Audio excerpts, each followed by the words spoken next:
nuestra sesión de trabajo. Así que, bueno, les saludo con mucho gusto.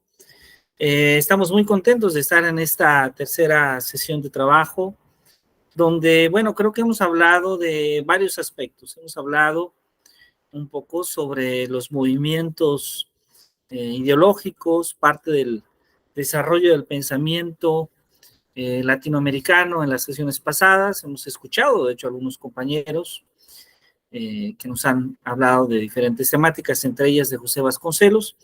Y justamente la sesión pasada retomamos el pensamiento no solo de José Vasconcelos, sino de otros pensadores latinoamericanos importantes, de otros pensadores latinoamericanos influyentes. No sé si recuerda, maestra Xóchitl, algunas de las ideas que estuvimos comentando la sesión pasada.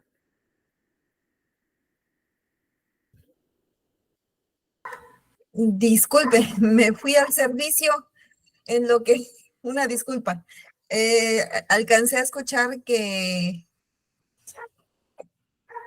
decía que si me acordaba Claro que sí, no se...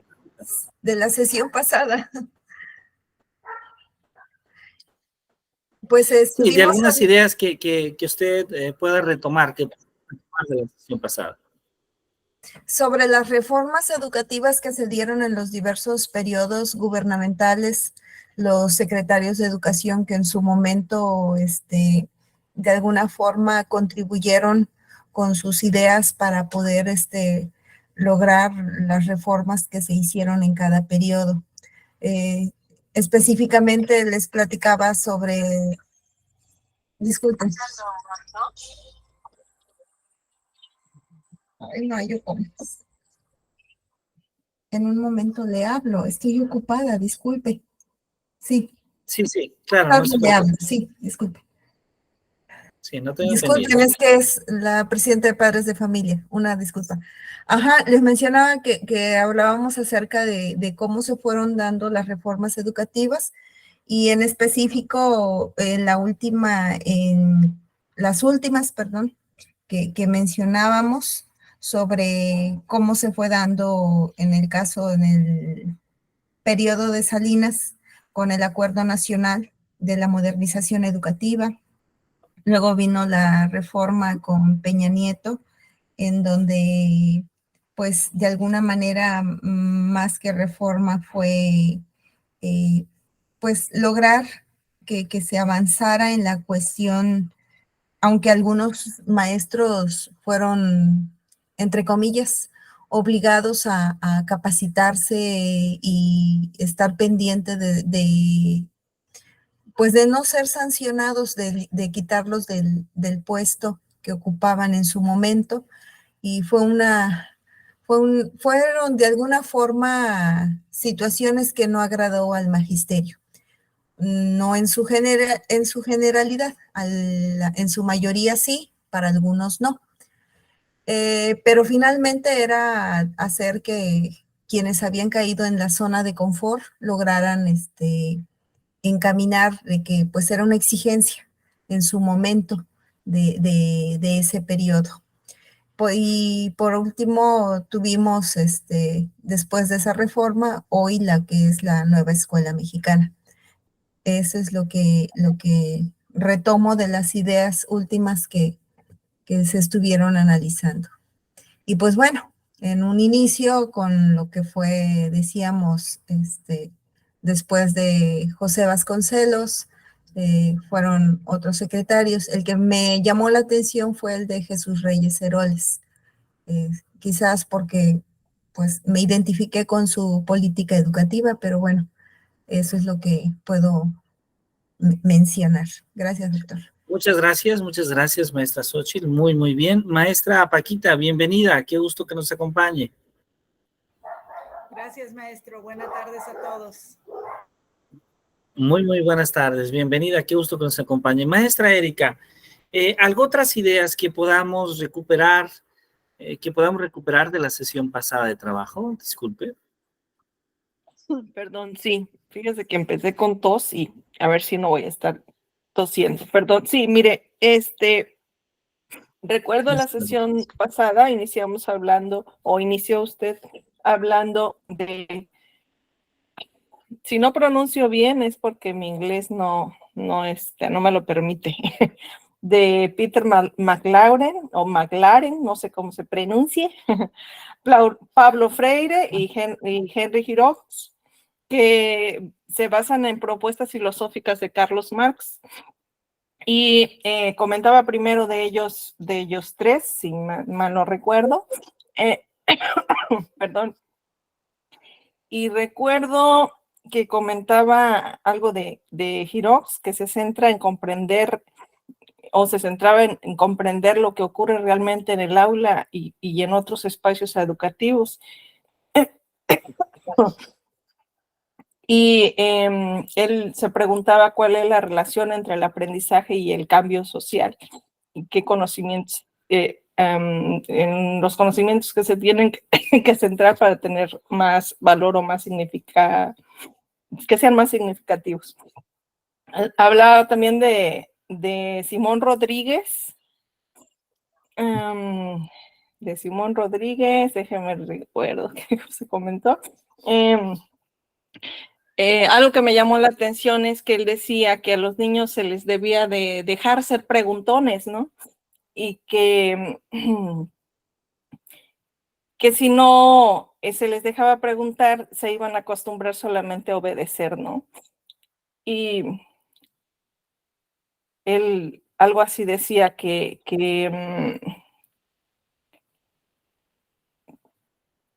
se acostumbrarían a ser estúpidos. Era la palabra que igual y me llamó la atención. También se hablaba de Mariátegui, que era José peruano. Carlos Mariátegui. Ajá. Mariátegui, ándele. Que era peruano, si lo recuerdo. Decía que la educación tiene como finalidad forjar a un hombre nuevo de pensamientos operantes, capaces de interpretar la realidad para transformarla en trabajo productivo. Y de estos personajes también se comentaba que todos fueron como partícipes pues de que la mujer se tomara en cuenta la educación, ¿no? Que para que, vaya, las mujeres, pues también fuéramos educadas, ¿no? Y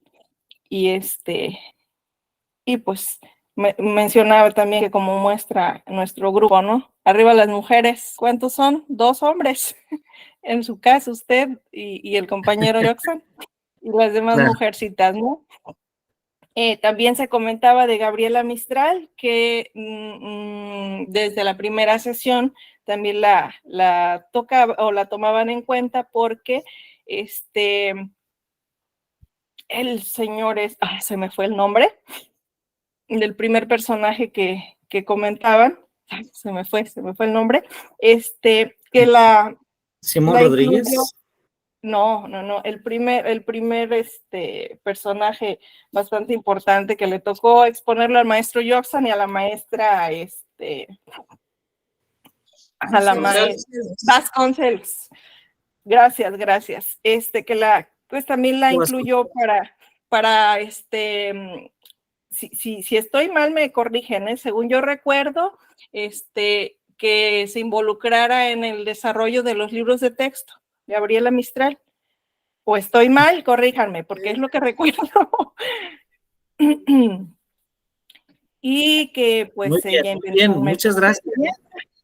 Y ya. Muy bien, muchísimas gracias, maestra Erika. Le agradezco mucho que nos ha compartido esta otra parte de la sesión de clase pasada. Voy entonces, si me permiten, de manera muy breve, voy a apagar un poquito mi cámara y voy a proyectar para ustedes, solo para recuperar algunas ideas. Ya muchas de ellas, ya nuestras compañeras nos han permitido retomarlas, y trato de retomar esto en un sentido muy específico. En este caso, en el sentido de recordar, por una parte, historia de la educación en América Latina, por otra parte, cómo surgieron una serie de documentos que van a ser fundamentales, ya que en estos documentos se va a expresar, se va a motivar a esta noción del derecho a la educación para todos los continentales, para todos los americanos, sin distinción de razas, de clase social o económica. Y también, por otro lado, como un medio ideológico que en gran medida ha formado parte en diferentes momentos de los modelos educativos de nuestro país, pero que muy especialmente y de manera muy arraigada forman parte en la nueva escuela mexicana. Y esta imagen tal vez dice mucho. ¿Qué podemos ver, Erika, en esta imagen, maestra Erika? ¿Qué observa usted? Pues los negros se supone son los criados, ¿no? Y los de raza blanca, pues son los patrones, ¿no? Son los jefes. Pero también veo que la Parte señora de... Ajá. le está dando comida a los niños que tienen ahí, ¿no? Pero están desnudos. Entonces, ¿iba a decir usted algo? Claro, claro, se puede observar ahí la distinción de clases, de razas, de posiciones, de economía, de roles dentro de la familia, de la sociedad. Y creo que cuando hablamos de la conquista, cuando hablamos de la colonia, esta imagen nos dice mucho de cómo fue la colonia.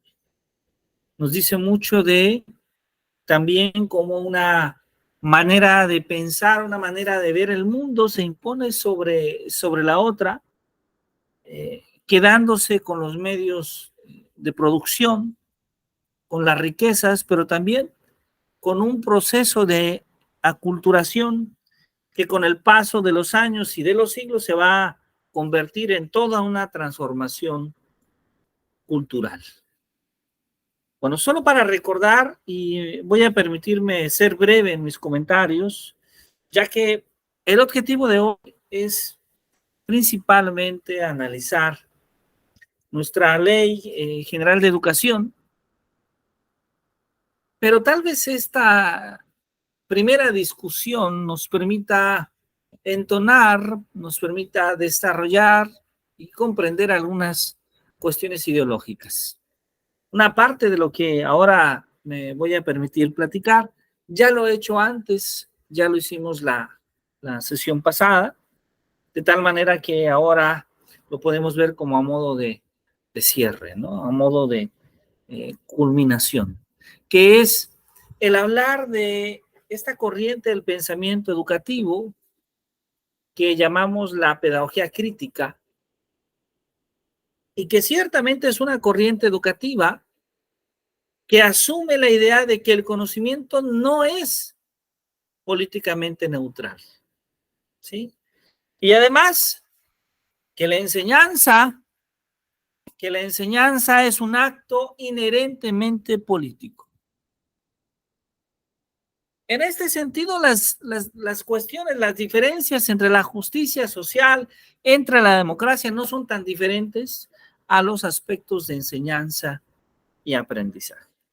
Como nuestras compañeras, hay muchos escritores de quién estudiar, de quién aprender, de quién reflexionar sobre la educación y sobre las teorías críticas. Gramsci, McLaren, Giroc, Bordeaux, Althusser, Passerón, Foucault, son muchos de estos nombres. Y claro, a esta lista aún faltan más y más y más. Personas que se han cuestionado sobre la educación y sobre la conexión que hay entre la educación y el concepto de desarrollo, pero que también han estudiado diversas formas de entender la sociedad, la cultura y la justicia misma. Sin embargo, todos estos personajes que estamos citando en esta segunda lámina, muchos de ellos, cuando los leemos, cuando revisamos qué escribieron, de dónde son, encontramos inmediatamente el pensamiento europeo, o más aún, también el pensamiento anglosajón. Surge entonces la necesidad de tratar de recuperar nuestras ideas, ideas que ciertamente también tienen una influencia occidental, también tienen una influencia europea, en parte, pero también ideas que buscan ver a América, ver al continente americano como un continente que pueda ofrecer a todos los continentales, a los niños, a las mujeres, una educación de calidad. Así es como la maestra Erika citaba a Simón Rodríguez.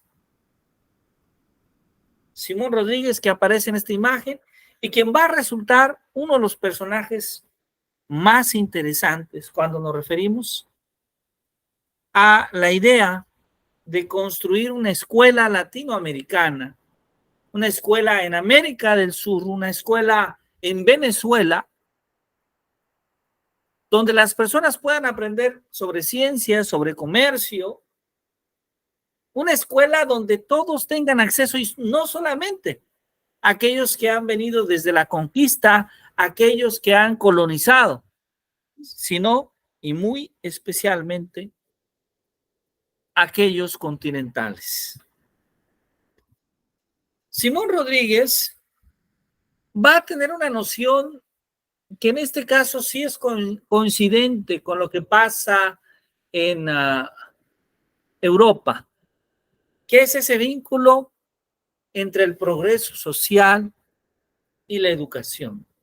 Y va a escribir este documento, justo este documento que aparece aquí, Sociedades Americanas, en 1828, un documento fundamental para entender el pensamiento latinoamericano de la época, pero también un documento fundamental cuando lo que buscamos es un acta que dé evidencia de esa lucha, de esa búsqueda por los derechos de los americanos, de los continentales y muy especialmente por el derecho a la educación.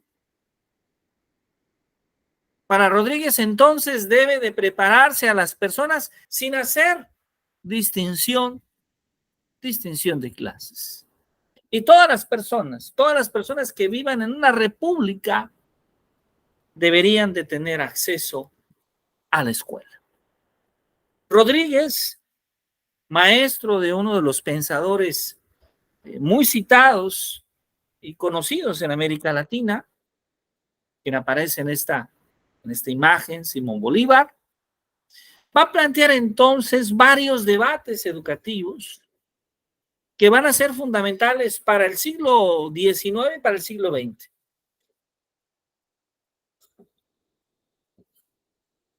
La idea entonces de Rodríguez es pensar en que la escuela pueda ser una escuela para los ciudadanos, una escuela para todos, una escuela donde las personas también no solamente estudien, sino que adquieran el derecho, los conocimientos, las habilidades para hacer uso de las tierras agrícolas y que además, algo muy importante, las tierras agrícolas de América, de nuestro continente, sea para los americanos. También Rodríguez reconoce al Estado con sus diferentes cosmovisiones, al Estado intercultural, al Estado que él llama plurinacional. Y claro, algo que ya la maestra Erika había anticipado un poquito, en la escuela se busca que estudien las niñas y los... porque así los hombres aprenden a respetar a las mujeres y las mujeres pierden el miedo a los hombres. De la importancia de dar instrucción a las mujeres. Entonces, en sociedades americanas encontramos uno de los primeros documentos en el mundo que establece, que exige el derecho a la mujer, el derecho a la educación para la mujer. Ahora, ya habíamos comentado que no es solamente Simón Rodríguez este gran impulsor, sino que otro personaje importante, pero quien aparece ya un poco después, va a ser José Carlos Mariátegui. ¿Sí? José Carlos Mariátegui como ese defensor de los derechos indígenas, de la igualdad sexual, de la educación para la mujer, ¿sí? El creador de la revista Amauta, que significa maestro, conocedor, quien socializa los saberes. Un escritor, un periodista, un político de corte socialista, de corte marxista, que va a tomar al indigenismo, que va a tomar a la lucha por los derechos indígenas, a la lucha por los derechos de la mujer, como base de su pensamiento.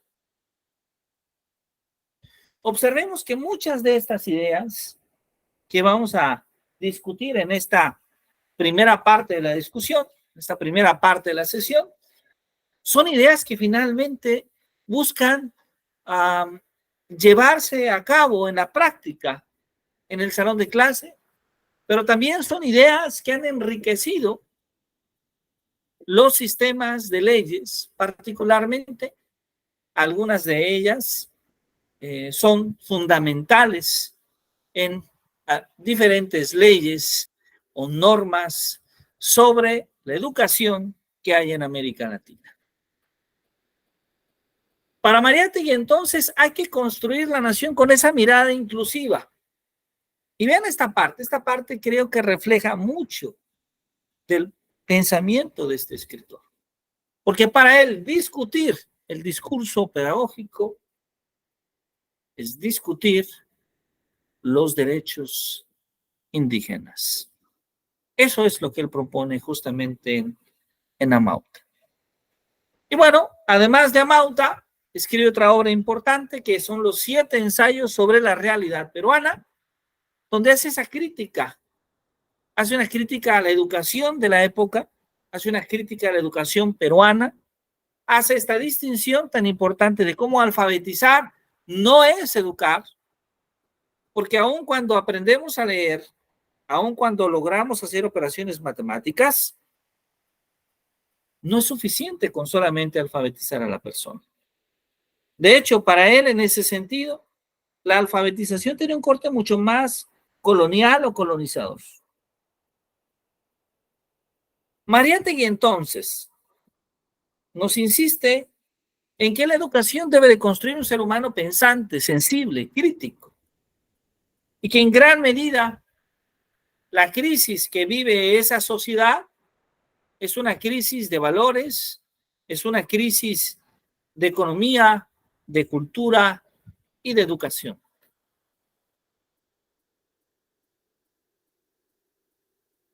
Mariátegui entonces va a considerar a la mujer como un elemento fundamental, como un rol, con un rol muy importante dentro de la sociedad peruana, ya que es el elemento principal en los procesos educativos y culturales. Ahora, hablamos rápidamente en este resumen, de Simón Rodríguez, hablamos rápidamente de José Carlos Mariátegui y debemos incluir en esta discusión a Gabriela Mistral, de quien ya nos han platicado un poquito al principio de esta sesión. Gabriela Mistral, esta gran pedagoga de acción, de poesía, impulsora de la educación obligatoria básica en su país, en Chile, y también una luchadora por los derechos sociales, por los derechos de la mujer. Ganadora del Premio Nobel de Literatura, y que además, como ya la maestra Erika lo había mencionado, emprendió un viaje a México, participó en aquella primera gran jornada que desarrolló José Vasconcelos para alfabetizar a los mexicanos. De hecho, años posteriores a esa época, escribió un texto ampliamente conocido llamado Imagen y Palabra de la Educación, y ahí, en Imagen y Palabra de la Educación, escribió una frase tan poderosa como la que sigue: ahí tuve la alegría de aprender de la mala superstición, de aquello que dice que el indio americano padece de una capacidad intelectual irredimible. Ahí gocé de su genio para el dibujo, la pintura y la escultura, de la sed de leer, de la sed de escribir, danzar y cantar que posee el pueblo. ¿Sí? Una frase muy fuerte que nos describe, por un lado, cómo era visto el pueblo latinoamericano, cómo eran vistas las personas de los pueblos originarios, pero también nos describe las habilidades, los saberes que Gabriela Mistral identifica en los miembros del pueblo. Gabriela Mistral va a influir de manera importante en una cosmovisión de la educación para América Latina, e insistiré nuevamente, una educación con un sentido feminista, y feminista en el sentido de que busca rescatar y defender los derechos a los que la mujer tiene, y muy especialmente el derecho a la educación. Pero hablamos de Paulo Freire, hablamos de lo importante que es el pensamiento de Freire, para hablar de esa educación, que es una praxis, que es una reflexión, y en la cual el ser humano va actuando sobre el mundo para transformar el mundo, donde el fin de la transformación del mundo mismo se da una vez que ha liberado su conciencia a través de la educación y ha hecho posible esa transformación. Para Paulo Freire, entonces, mencionábamos que la educación se va convirtiendo en ese medio de liberación de las conciencias humanas y también de las mentes oprimidas. En ese acto de amor y de coraje, donde se van liberando los miedos, las subvaloraciones propias de la conciencia oprimida, es así como la educación es una práctica de la libertad. Y claro, la educación se concibe entonces como ese acto de solidaridad entre la comunidad y con la comunidad y para el mundo. Como Paulo Freire lo diría, es una manera de destruir el miedo a ser libres. Y esta se da cuando el aprendizaje se construye como ese diálogo incesante con el mundo.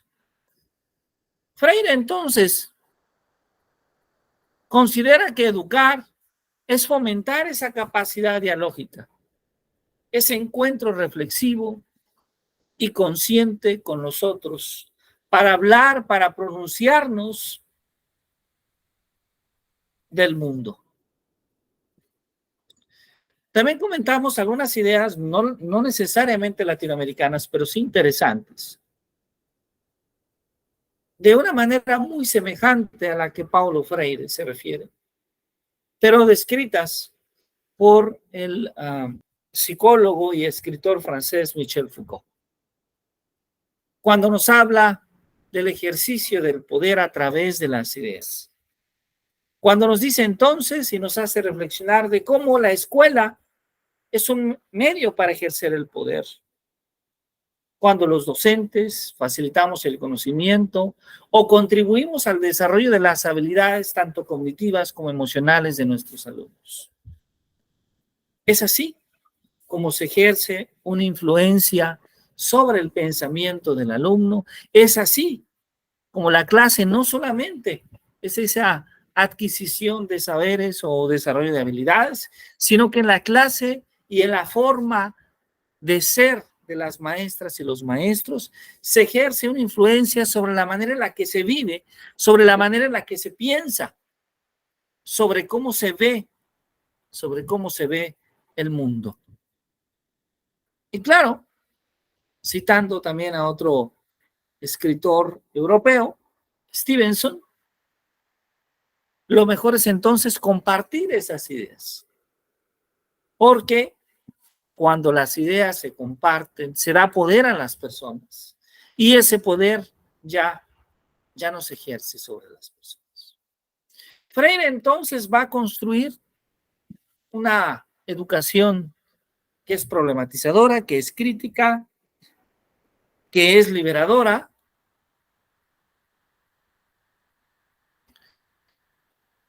Y claro, una educación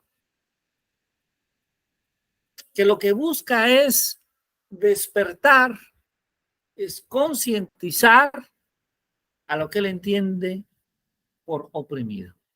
Lo que busca es liberarnos. Lo que busca es transformarnos y darnos ese poder para que nosotros podamos transformar la sociedad a través del rol, a través del papel que nosotros jugamos en la escuela.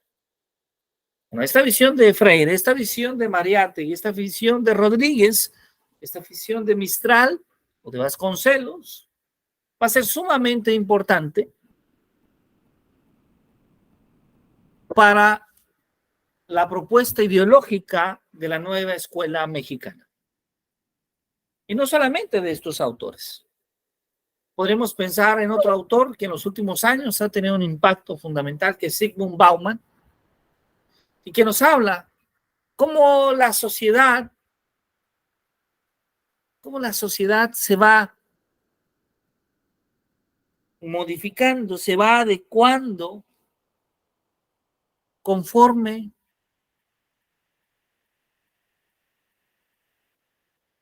a lo líquido. Y si recordamos, un líquido es un estado de la materia donde las partículas conservan una distancia entre ellas, pero tienen una característica muy especial, se adecuan al envase. Es decir, el líquido no tiene una forma propia, sino que se adecua. Y pareciera ser que así como se adecua al líquido, también a veces la sociedad lo hace. Estas ideas las podemos también hablar en obras como Pedagogías decoloniales de Catherine Walls, esta editora y escritora. Un texto que en los últimos años tiene cada vez un impacto mayor y que les invito a disfrutar, a leer, sobre las prácticas insurgentes de resistir, de reexistir, de revivir. o un clásico como el de Fanon y la pedagogía decolonial.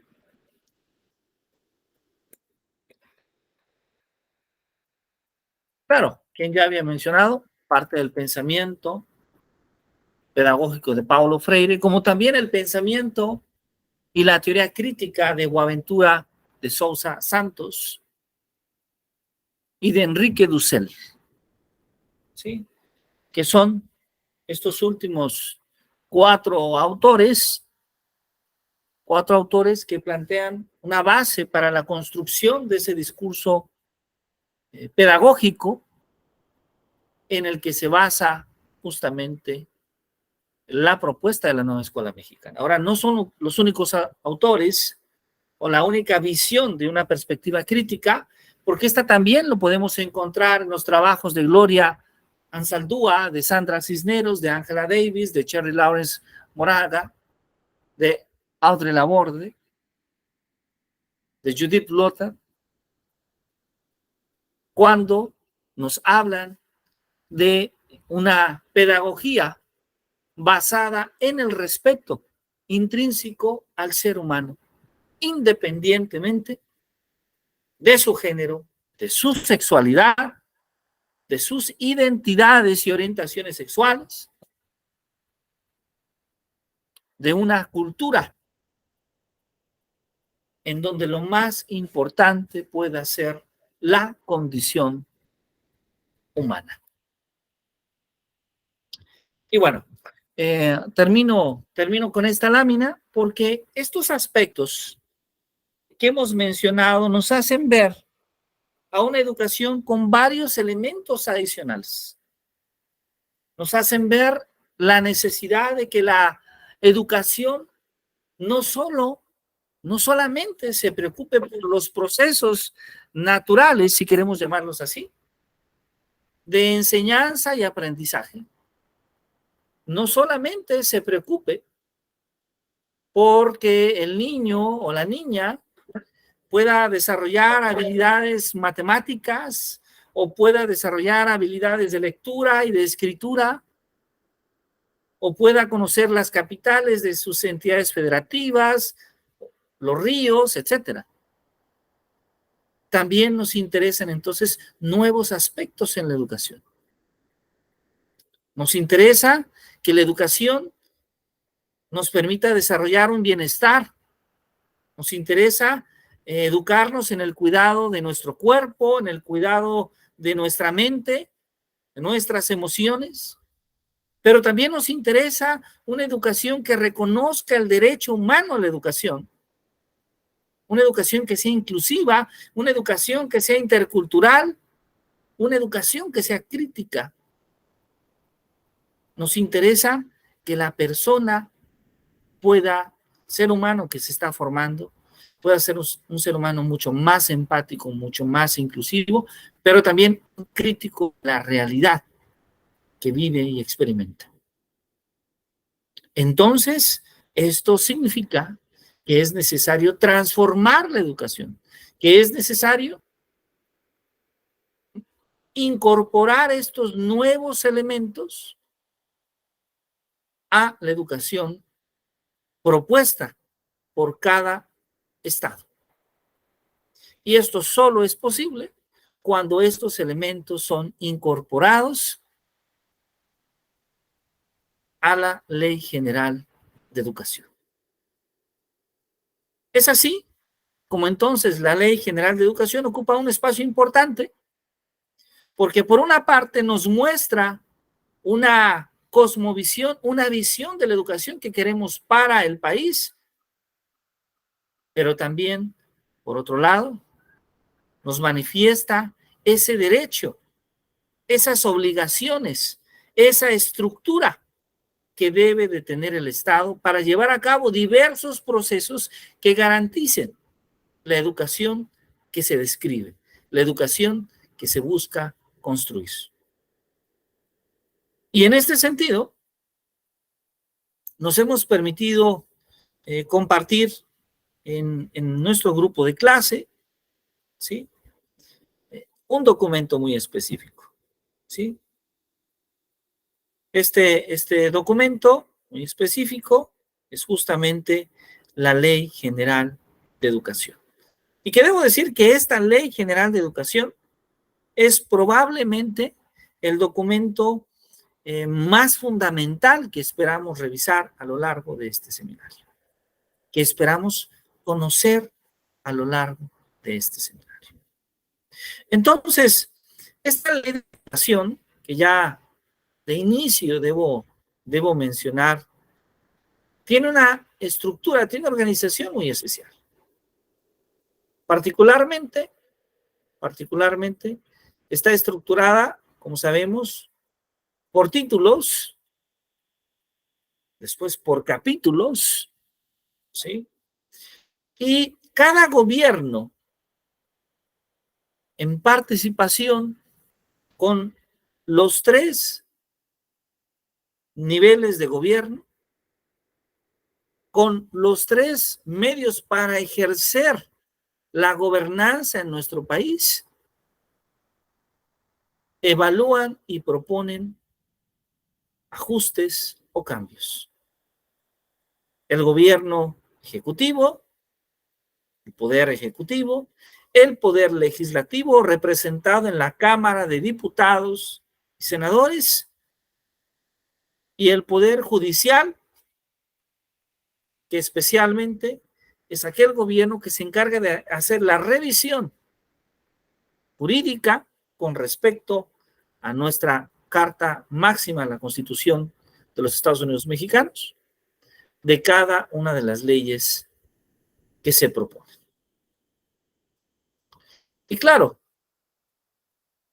las partes esenciales en las que participa justamente el poder legislativo para poder llevar a cabo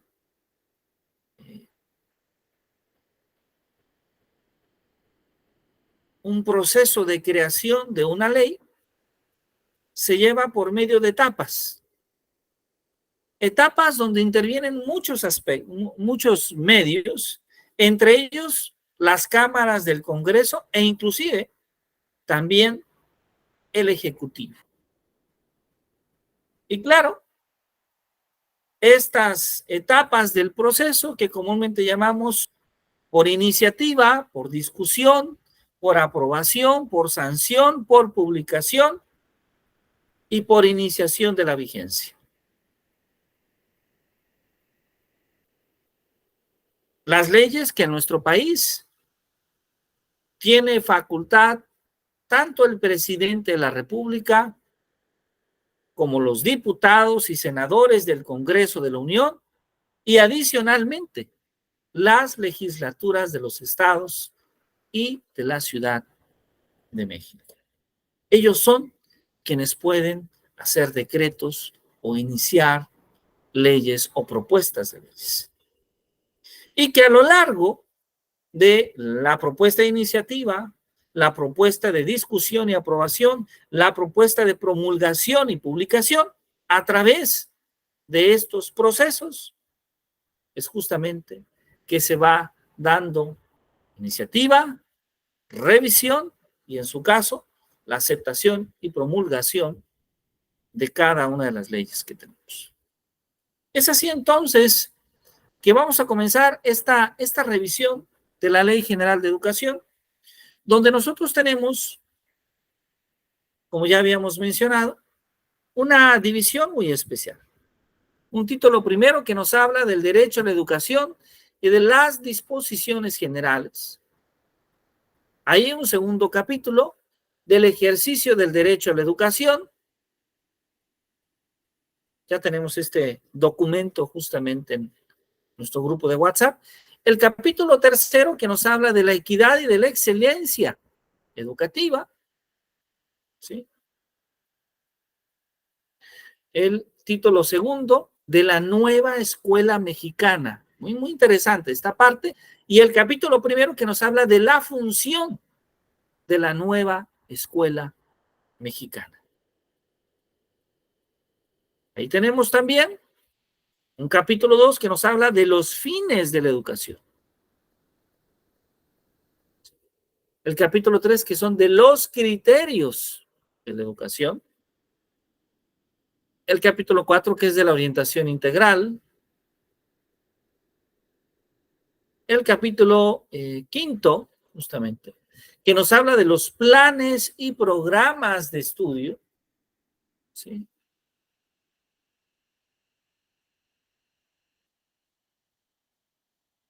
Planes y programas de estudio. Después tenemos el título 3, que nos habla del sistema educativo nacional. Ahí hay varios capítulos, entre ellos el capítulo 1, que es el de la naturaleza del sistema educativo.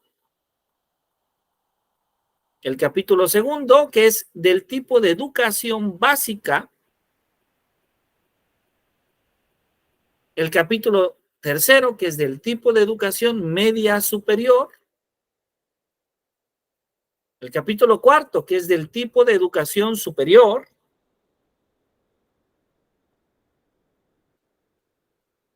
Y después tenemos una serie de artículos, particularmente del artículo 56 en adelante, que corresponde al capítulo 6, el que llamamos de la educación indígena, que han sido declarados inválidos a través de una sentencia de la Suprema Corte de Justicia de la Nación por actos de inconstitucionalidad. Inconstitucionalidad, actos que fueron notificados de manera formal el 30 de junio del año 2021. Y que además es importante mencionar que este documento fue publicado el 13 de marzo de tan solo este año. Entonces, toda la sección que corresponde a lo que nosotros podríamos llamar de la educación indígena, ese capítulo, es el capítulo 6, fue, como ya hemos comentado, declarado inválido. Así que el capítulo 7 va a ser de la educación humanista. Y nuevamente el capítulo 8, que llamábamos de la educación inclusiva, también fue un capítulo declarado inválido por una sentencia de la Suprema Corte de Justicia de la Nación, nuevamente por una acción de inconstitucionalidad que fue notificada el 30 de junio del año 2021 y publicada en la misma fecha, el 13 de marzo de este año. ¿Sí? Entonces ahí tenemos 2 capítulos invalidados. Después tenemos el capítulo 9, que es de la educación para las personas adultas. El capítulo 10, que es del educando como prioridad del sistema educativo nacional. El capítulo 11, que tiene que ver con de las tecnologías de la información, la comunicación, el conocimiento, el aprendizaje digital para la formación con orientación integral del educando. El capítulo 12, que tiene que ver con el calendario escolar. Y después pasamos al título 4, que es sobre la revalorización de las maestras y maestros. Ahí hay un capítulo 1, que es del magisterio como agente fundamental del proceso educativo.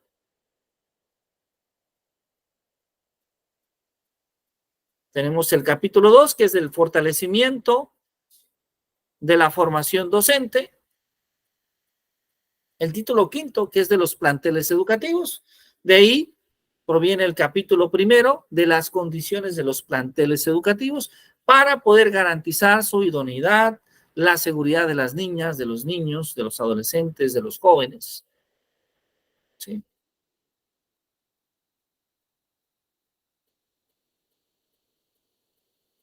El capítulo 2, que es de la mejora escolar, y el título 6, de la mejora continua de la educación. Ahí hay un capítulo 1, que es de los instrumentos para la mejora continua de la educación. El título 7, que es justamente sobre del federalismo educativo, y ahí hay un capítulo único que es de la distribución de la función social de la educación.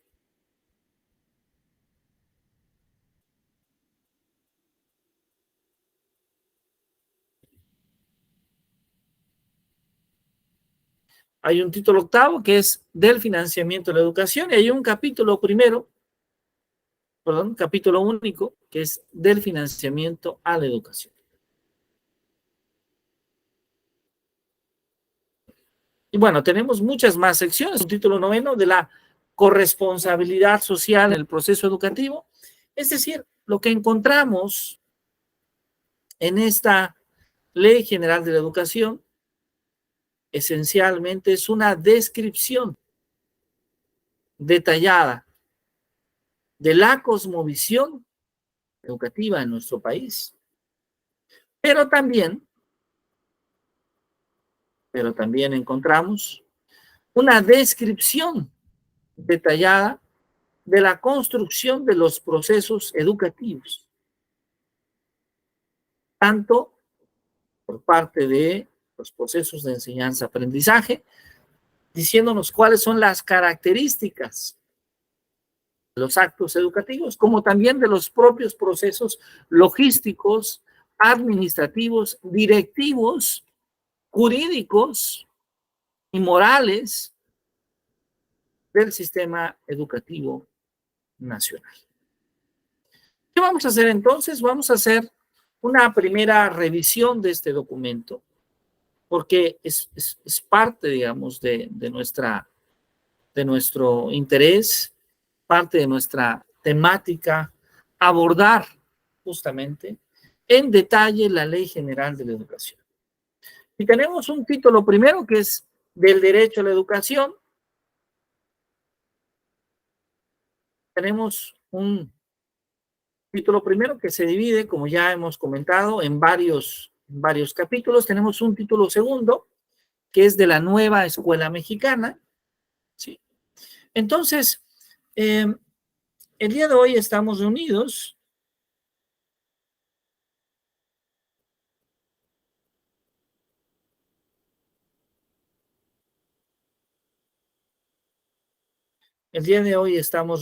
justamente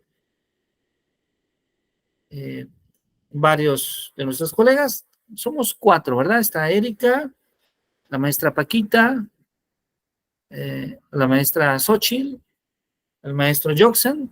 Perfecto. Entonces podemos tal vez, perfecto, muchas gracias, maestro. Gracias. Podemos entonces justamente trabajar este documento y vamos a revisar, si les parece bien, vamos a comenzar con el capítulo primero y con el capítulo segundo. Es decir, perdón, con el título primero y con el título segundo. ¿Sí? Es decir, el primer título, el título segundo que le llamamos de la nueva escuela mexicana, y el título primero, justamente que es sobre del derecho de la educación. Bien, nos habían comentado justamente del Centro de Estudios Regionales Paulo Freire, que podemos también aprovechar para trabajar en una modalidad de taller. Entonces, vamos a hacer 2 equipos de trabajo para trabajar con un título y con otro título. Maestra Paquita, ¿con quién le gustaría trabajar? Con quien usted me diga, maestro. Sin problema. Bien, sin problema. Maestra Erika, ¿usted selecciona a alguna compañera o compañero para trabajar? No, igual, de igual manera. Si usted me dice Muy bien. con quien Bueno, usted me diga, yo entonces, trabajo. todos ustedes ya se conocen, ¿verdad? Ciertamente. Bueno, maestra Xochitl, ¿le gustaría volver a trabajar con el maestro Joxen? ¿Les gustaría trabajar ustedes 2? No tengo inconvenientes, está bien. Sí, está Perfecto. De favor. Entonces, ¿qué les parece si la maestra Xochitl trabaja con el maestro Joxen, la maestra Erika con la maestra Paquita? Y Maestra Erika, ¿les gustaría a ustedes trabajar, si es tan amable, el primer título y el Sí. segundo título para la maestra Xochitl y el maestro Yoxan? Vamos entonces, no vamos a hacer una presentación porque el tiempo realmente es muy breve. Entonces, pero sí vamos a tomar unos minutos para que podamos leer con atención, con detalle, los elementos fundamentales de ese título. Si les es posible alcanzar a preparar una lámina con las ideas principales, lo podemos hacer. Y si no, desde luego, por la brevedad, en este caso, podemos simplemente de manera oral encender nuestra cámara y poder dialogar cuáles consideramos que son los puntos fundamentales. De tal manera que en una presentación breve de unos 15 minutos cuando máximo, podamos abordar los puntos esenciales en cada uno de estos dos títulos. Maestra Xochitl, ¿está bien? ¿Cuánto tiempo damos para poder preparar este material allá en casa? El que usted define, no hay problema. Pero para que ustedes lo puedan leer, ¿cuánto tiempo, maestra Erika, considera que necesitan por allá? Disculpe una pregunta, ¿cuál es el que nos tocó a nosotros? Es que tengo mal el internet, se me va, pero si me puede repetirle el tema. El título segundo, maestro Yoxan. Título segundo. Sería el título segundo, maestro Yoxan. Título segundo para usted y para la maestra Xochitl. Digamos que sería una presentación de lo que llamamos una presentación comentada. Comentada significa que podemos leer ciertas partes del documento, pero lo vamos un poco explicando para todos. Maestra Erika, ¿cuánto tiempo damos para hacer esta actividad? Para dar ese tiempo de lectura allá en casa y desde luego para participar con la exposición. ¿Cuánto tiempo damos para su lectura? 15 minutos, ¿está bien, compañeros? Yo diría que unos 20. 20 para ver. Ok, Ok. vamos entonces a dar 20 minutos. Vamos a seguir, les invito a que sigamos en línea, que no nos desconectemos, simplemente podemos apagar nuestra cámara y damos estos 20 minutos para leer, para revisar y vamos comentando cada uno de los artículos que aparecen en conjunto, ¿sí? Pero la guía en este caso va a ser en el primer título de la maestra Erika y la maestra Paquita y el segundo título para la maestra Xochitl y el maestro Joseph. Bueno, pues son las 7:35, daremos 20 minutos de lectura y continuamos. Muchas gracias.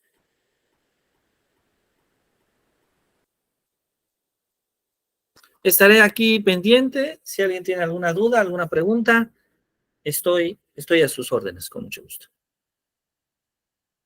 Sí, gracias.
Bienvenida, Alejandra, un gusto que nos acompañe.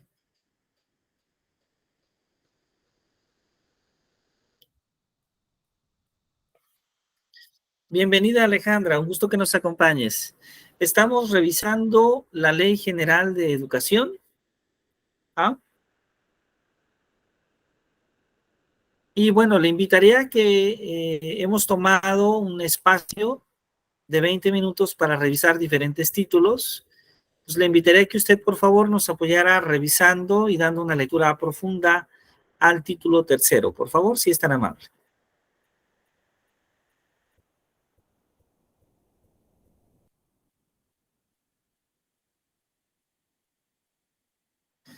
¿Sí nos escucha, Alejandra?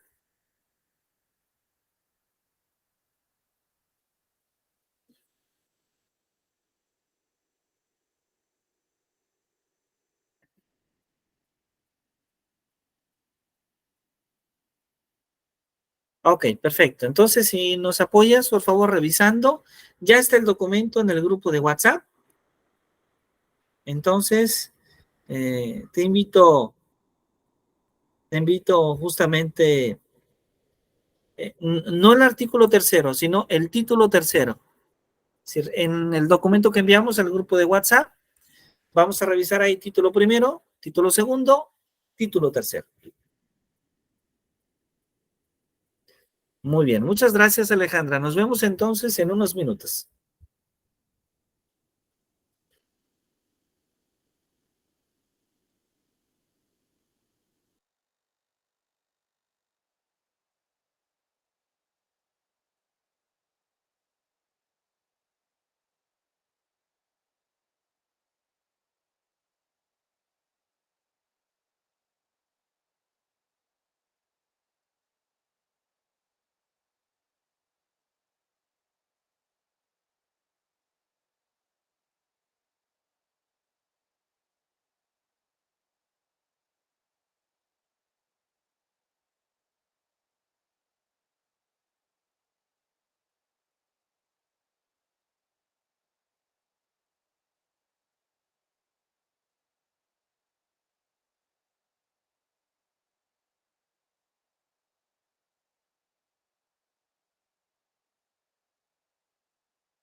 Muy bien, maestros, maestras, ¿cómo están? Hemos podido revisar estos documentos, ¿es correcto?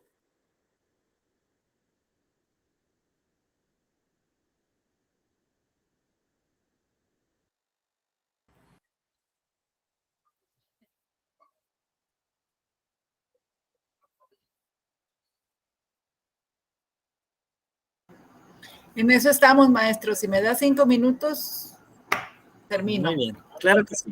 Claro que sí. Adelante, adelante, por favor. Gracias. Daremos 5 minutos más, con mucho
Muy bien, muy bien. Bueno, hemos tenido ya un espacio para poder revisar este documento. Sé que es extenso y que muy probablemente se requiere siempre de más tiempo, no solamente para tomar las ideas principales o las ideas que nos parezcan importantes, sino también para hacer una reflexión propia.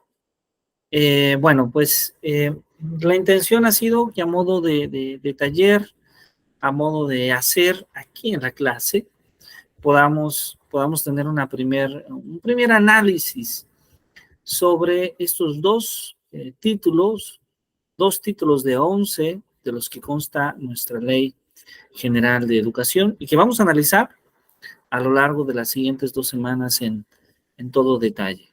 Entonces, maestra Erika, maestra Xochitl, ¿qué les parece si comenzamos justamente con el título primero?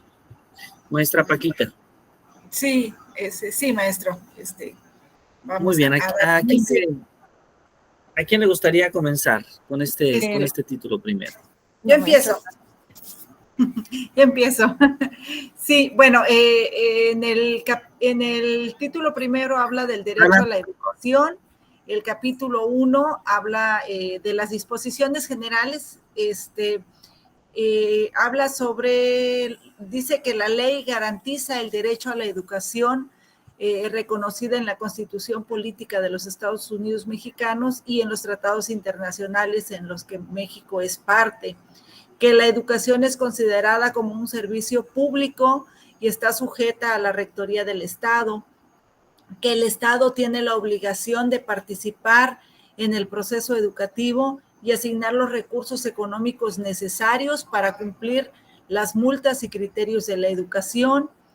El interés superior de niñas, niños, adolescentes y jóvenes es prioritario en el ejercicio del derecho a la educación y que se deben desarrollar programas y políticas públicas para garantizar este principio constitucional, que se fomentará la participación activa de los educandos, padres de familia, maestros y demás actores involucrados en el proceso educativo, con el objetivo de extender los beneficios de la educación a todos los sectores sociales y regiones del país, que la aplicación y vigilancia de esta ley pues corresponde a las autoridades educativas de la Federación, estados, Ciudad de México y municipios de acuerdo con lo establecido en el título 7º del federalismo educativo.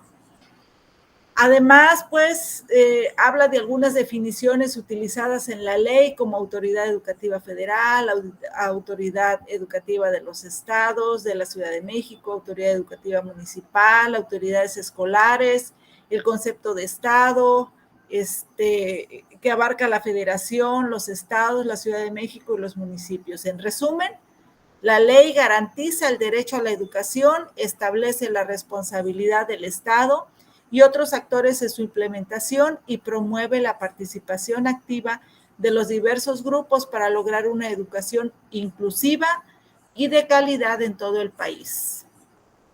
El capítulo 2, maestra Erika. Sí, muchas gracias. No sé si alguien va a comentar algo de lo que nos comentó la maestra Paquita o ya. Si gusta, puede ser al final de la participación de ambas, con mucho gusto. Ok. Bueno, a mí me toca entonces el capítulo 2 de esta Ley General de Educación, del ejercicio del derecho a la educación. Ese es su título. Y bueno, tiene tiene 3 artículos. El artículo 5, que establece que toda persona tiene derecho a la educación como medio para adquirir conocimientos y habilidades, contribuyendo así a su desarrollo personal y profesional, así como a la transformación y mejora de la sociedad. También habla que el Estado tiene la responsabilidad de ofrecer a las personas igualdad de oportunidades de aprendizaje, de acceso, de permanencia y de avance académico en el sistema educativo nacional, siempre que se cumpla con los requisitos establecidos por la Constitución educativa, por las instituciones educativas.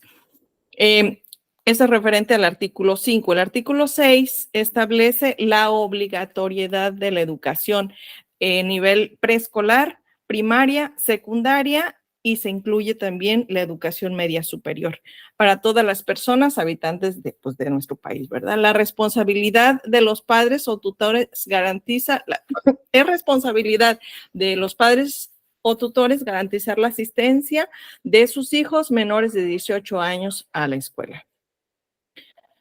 Participando en su proceso educativo y velando por su bienestar y desarrollo. La educación inicial es un derecho de la niñez y el Estado debe concienciar sobre su importancia y garantizar su acceso. Y ya comentaba, la educación superior también es obligatoria según lo dispuesto en el artículo 3 de la Constitución. Y además de impartir educación, el Estado debe apoyar la investigación, la innovación científica, humanística y tecnológica, así como el fortalecimiento y la difusión de la cultura nacional y universal. Y aquí en esta parte hago un paréntesis y me llama la atención, sobre todo porque dice que el Estado debe apoyar la investigación y si ustedes se dieron cuenta, no hace mucho, tendrá yo creo que como unos 3, 4 meses, o tal vez estoy exagerando, hay iniciativas para desaparecer el CONACYT, que se supone que es uno de los órganos más importantes de investigación de nuestro país. Entonces sí sería un tanto contradictorio en esta parte, pero bueno, es nada más algo que se me vino a la mente al momento que estaba yo analizando esta parte. El artículo 7 establece que la educación impartida por el Estado debe ser universal, inclusiva, pública, gratuita y laica. Debe extender sus beneficios sin discriminación alguna, atender las necesidades de los educandos, asegurar que el proceso educativo responda al interés social y garantizar la igualdad de trato. Además, se prohíbe el pago de cualquier contraprestación que condicione la prestación del servicio educativo, ¿no? Y igual aquí toma en cuenta la educación particular y dice que la educación impartida por particulares autorizados debe cumplir con las normas establecidas en la ley y mantenerse ajena a cualquier doctrina religiosa. En resumen, el capítulo 2 establece el derecho a la educación, su obligatoriedad en distintos niveles, la responsabilidad del Estado en la rectoría de la educación y los principios que debe regir la educación impartida por el Estado, tanto en términos de acceso y calidad como de gratitud y de laicidad. De mi parte sería todo lo que corresponde, al capítulo 2. Maestra. Continuando con el capítulo 3, que habla de la equidad y la excelencia educativa. Bueno, abarca los artículos 8, 9 y 10. En términos generales, estos artículos fundamentan las obligaciones y acciones que el Estado debe llevar a cabo para proporcionar servicios educativos de manera equitativa y con altos estándares de calidad. El artículo 8 establece que el Estado tiene la responsabilidad de brindar servicios educativos con equidad y excelencia.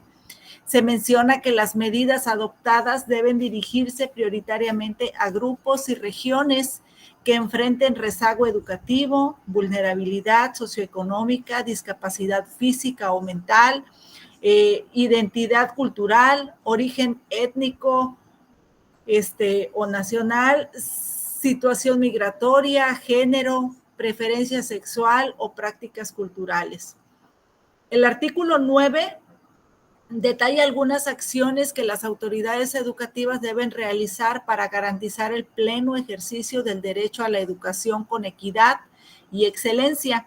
Estas acciones incluyen el establecimiento de políticas incluyentes, de género, otorgamiento de becas, apoyos económicos a estudiantes en condiciones socioeconómicas desfavorables, promoción de acceso gratuito a eventos culturales, apoyo a estudiantes con alto rendimiento para participar en programas de intercambio académico, facilitación de la incorporación de hijos de estudiantes e instituciones de cuidado infantil, promoción de opciones educativas como la educación a distancia, colaboración interinstitucional para mejorar las condiciones de vida de los estudiantes, programas de incentivos para maestros en zonas desfavorecidas.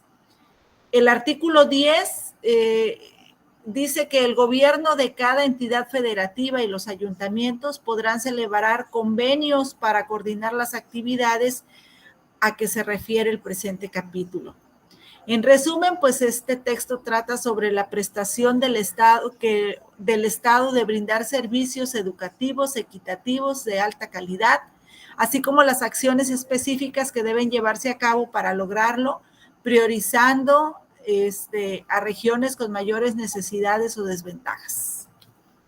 Eso es en cuanto al título primero, Derecho a la Educación. Muchas gracias, maestra Paquita, maestra Erika. Un análisis, sabemos, breve, pero muy interesante. Creo que tomaron los elementos fundamentales en su propuesta. Y coincido completamente con la maestra Erika. Sabemos que el gobierno actual ha hecho una serie de transformaciones en el ámbito de la investigación.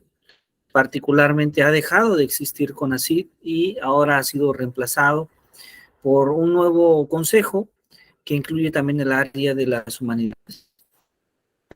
Este desplazamiento involucra varios aspectos, entre ellos las limitadas acciones en la investigación que ya se han ejercido en México desde hace muchas décadas, probablemente casi desde toda la historia de nuestro país. Ha sido un país que destina muy poco a la investigación y pese a ello hoy se destina aún más poco. No solo eso, hoy en día se comparte eso que se destina no solamente al área de la investigación, sino también al área de las humanidades y la cultura. Maestra Paquita, adelante, por favor, si están amables. Sí, nada más para complementar, no nada más el CONACYT, hay un programa que se llama PRODEP, que es un programa de mejoramiento al profesorado. Normalmente ese es para la educación superior. Y bueno, en ese programa lo que hacías es que tú como docente tenías que hacer investigación, tenías que hacer cierto número de publicaciones al año, presentar resultados en congresos y toda esa parte, que es parte de tu investigación y es la difusión de lo que estás haciendo.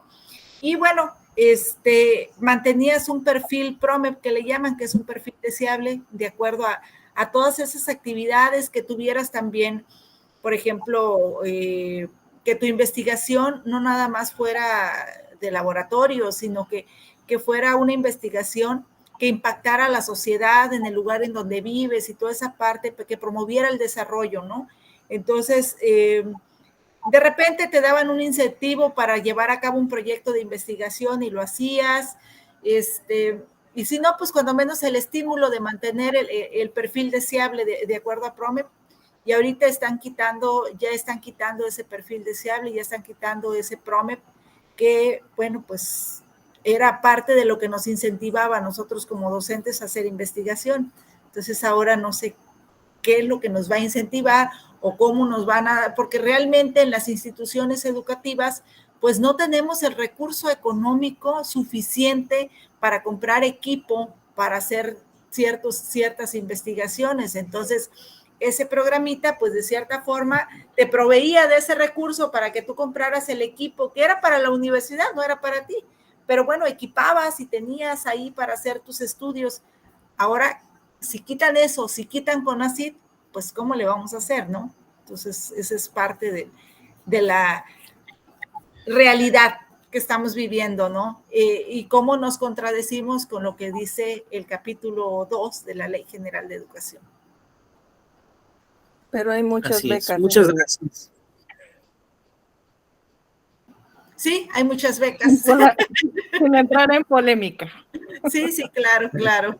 Yo siento que, bueno, todo es bueno, pero todo en exceso también es malo. Claro, pues habrá que buscar nuevas maneras de apoyar al campo de la investigación desde los diferentes sectores. Muy probablemente el sector de esta área tenga que emigrar a, como lo han hecho en otros países, a sectores semiprivados o privados, ¿no? Porque lamentablemente los gobiernos estatales, los gobiernos, el gobierno federal, no cumple con las obligaciones debidas. Muchas gracias, maestra Erika, maestra Paquita. Y bueno, maestra Xochitl, maestro Yoxan, nos quedan unos minutos. Por favor, si gustan compartirnos algunos elementos esenciales, podría ser tal vez el primer capítulo de esta Ley General de Educación correspondiente al título segundo. Y si ustedes están de acuerdo, el próximo martes, pues vamos a continuar revisando los elementos de la ley, vamos a dejar por ahí algunas actividades a través del grupo de WhatsApp. Entonces, adelante, si son tan amables, pueden platicarnos el primer inicio, capítulo. Ya y complementa el maestro Yoxan. Sí, a nosotros nos corresponde el título segundo, el que hace referencia al Estado. Aquí hace referencia a lo que es de la nueva escuela mexicana, y pues en el primer capítulo es sobre la función precisamente que tiene la nueva escuela mexicana, la cual corresponde a que va a buscar la equidad, la excelencia y la mejora continua en la educación, y tiende al centro de la acción pública al máximo logro de aprendizaje tanto de niños, niñas, adolescentes y jóvenes. Bueno, dentro de su objetivo, pues es del desarrollo humano. Eso es lo que me llamó la atención a comparación de la anterior, que nada más decía desarrollo integral. Bueno, ahora ya es desarrollo humano integral del alumno, que se va a tratar en este caso, va a reorientar o incidir también en lo que es su cultura educativa. Corresponde al artículo 12, donde hace mención que es la prestación del servicio educativo. Para ello, como ya sabemos, aquí se trata del desarrollo integral del ser humano, en este caso los educandos, y se trata de formar a estos alumnos con un pensamiento crítico, en donde sean personas con más valores, más humanos, que sean solidarios con su sociedad, no nada más en el ámbito social, sino también solidarios con su naturaleza, con lo que les rodea. Hoy tiende mucho a que la escuela tiene que vincularse con la comunidad, traer una visión de qué está pasando aquí como escuela, pero también qué está pasando en la comunidad, que como ser humano debo contribuir. A eso tiende a ese desarrollo integral. Cuando nuestro alumno sea crítico realmente de lo que está sucediendo, de los problemas que nos aquejan, que sea partícipe de esa problemática y que busque soluciones. Y pues ya sabemos que en educación básica pues se va a trabajar por proyectos. Y pues el trabajo en equipo, pues sabemos, cuando decimos trabajo en equipo, trabajan dos y los demás no. No, pues el trabajo en equipo debe ser colaborativo, donde todos se pongan en sintonía para poder realizar o desarrollar los determinados proyectos que se establezcan como comunidad, ¿sí? Como colectivo. Se trata de un diálogo continuo. En este primer capítulo también es muy importante el diálogo permanente, porque esto va a dar pauta a que puedan ponerse de acuerdo y puedan dar solución a lo que tienen fijado. Se centra también en lo que son las artes, lo que ya mencionaban las compañeras, la ciencia, la tecnología. Algo que también muy importante que le veo a este plan y programa, pues habla de la honestidad que se debe fomentar en los educandos y como medio para evitar, pues ustedes saben, el gobierno en boga o siempre trae en mente, habla mucho de los corruptos y que ante todo el ser humano debe ser honesto. Proteger la naturaleza, hace mención a que pues realmente nuestra naturaleza ha estado en cierta forma se ha estado deteriorando debido a que pues esa distribución justa en la economía, porque todos buscan eso, sin importar lo que se esté dañando a nuestro medio ambiente, a nuestro planeta. Hace mención de cómo ir combatiendo la discriminación y violencia, pero enfatiza mucho en la niñez y en las mujeres, que son los que han sido más vulnerables ante la situación de violencia y discriminación. Y en cuanto a las relaciones sociales, pues como todos sabemos, esta nueva escuela mexicana busca que esas relaciones sociales pues se den en un ambiente de respeto, siempre hacia lo que son los derechos humanos.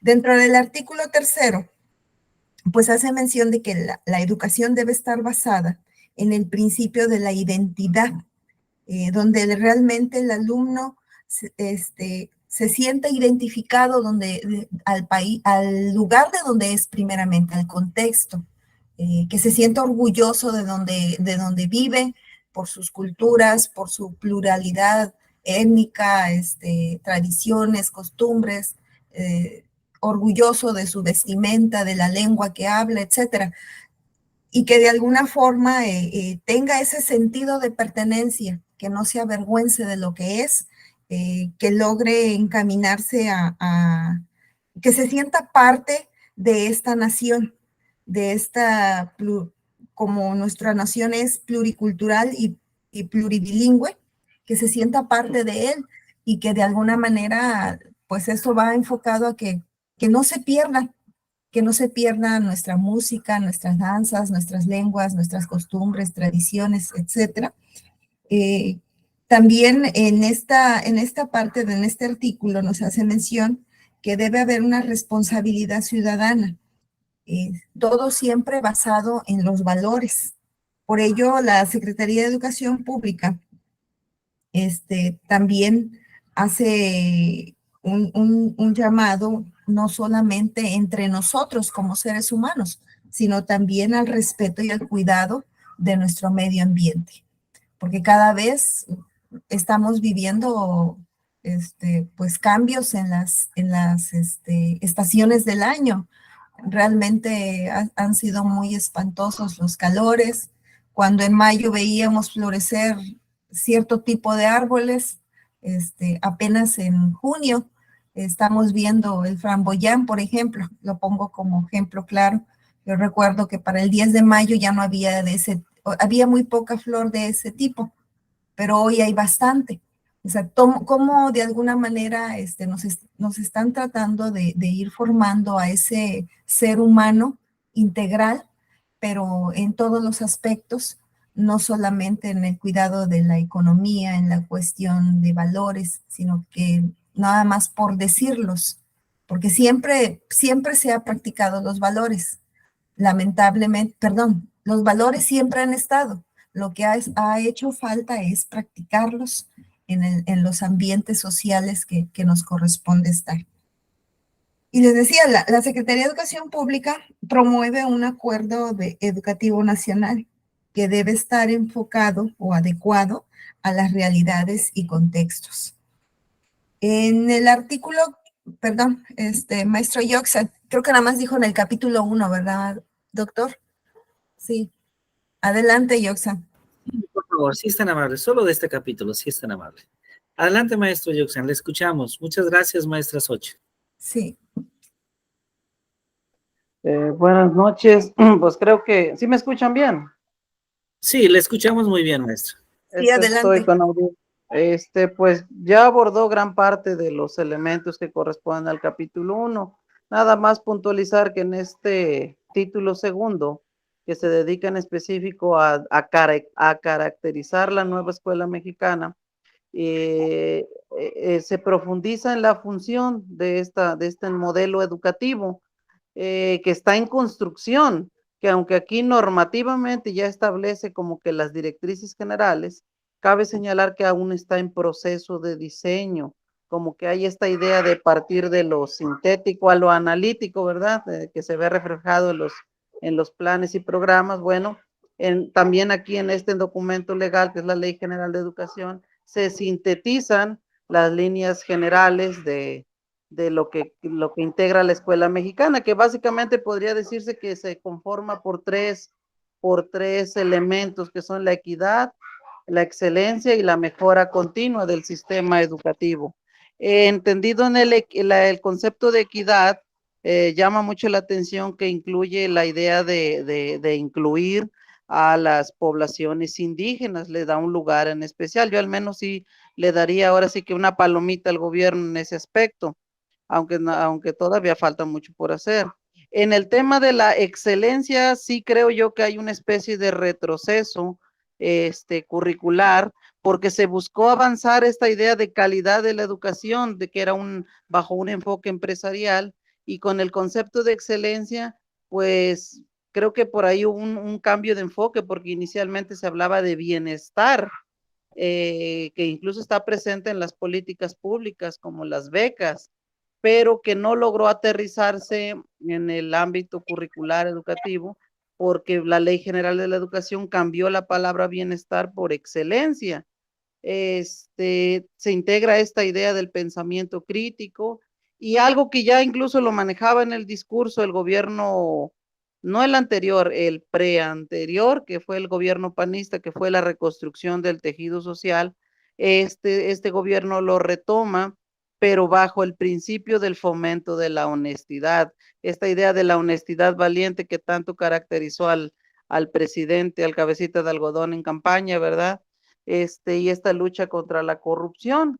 Sí llama la atención que, por ejemplo, hay una idea más adelante en la cual menciona pues que se va a comprender a las escuelas como un centro de aprendizaje comunitario, y aquí llama mucho la atención esta idea tan cuestionada por las facciones de derecha, que cuestionan al nuevo gobierno como de carácter socialista, comunista, por este concepto. Pero bueno, indagando por ahí más a profundidad, yo buscaba el concepto de comunitario y de comunidad, lo extraen de un francés, Dardot, que en específico lo habla desde un principio filosófico, no tanto político, financiero y económico, lo cual pues sí habría que analizarse. Yo la verdad he estado en varios consejos técnicos y en ninguno se ha analizado esta idea de lo comunitario, que es el corazón de la reforma, del modelo educativo y de la Ley General de Educación. Y no se toca. Otro elemento con el cual cierro y que me gustaría puntualizar es esta idea de la revalorización del magisterio, que pues es tan cuestionada también en el actual gobierno, porque si bien se ha impulsado ya lo de carrera magisterial, de la carrera de maestros y maestras, pues ha quedado a deber. Apenas hace poquito se anunció el aumento salarial como parte de esta revalorización magisterial, pero creo yo que es más con fines político-electorales que con fines normativos y legislativos. Entonces, pues ahora sí que la moneda sigue en el aire, seguimos pensando en a ver qué tanto se aterriza esta Ley General de la Educación, pero sí le daría, repito, un punto a favor o varios puntos a favor a este gobierno, porque incorpora lenguaje de izquierda progresista que en la Ley General anterior